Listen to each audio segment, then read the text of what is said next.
Сәлеметсіздер ме, құрметті көрермендер? Өтініш, осы видеоға лайк басуды сұраймын. Және подписацияны бір ғана басып қойсаңыз, онда сіз менің еңбегімді бағалағаныңыз. Ең қиыны компьютер туралы видео шығарғанда ол название беру. Видеоға ат беру. Пуск мышканың оң жақ батырмасын басамыз, параметрге кіреміз.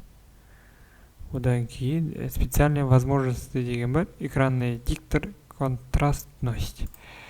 Так, ең астына түсеміз. Міне, показывать анимацию дегенді мен дым түсінбедім сондықтан. Ең шамасы, ең артындағысы болар ғой.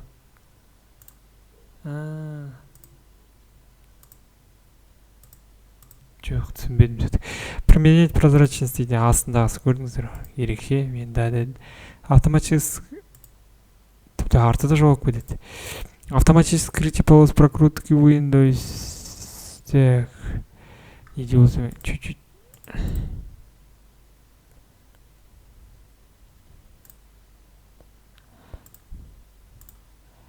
Кішкен сәл үлкен қылдырдым, себебі видеоға керек. Применять прозрачность. Так.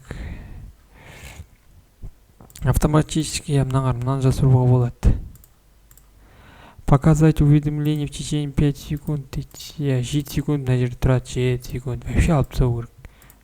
5 секунд ең тұра берсін. Отображает фоновый. Мынаның ё-моё, не болып кететін кім?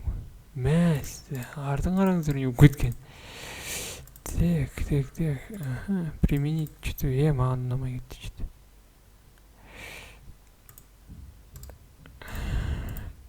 Көрдіңіздер ғой. Отображает фоновый рабочий стол. Мынаны өзім алып тастадым. Уақытша алып тастау болады, қатып атса деген сияқты. Мен ойладым тек осы болар деп. Отображение, болды.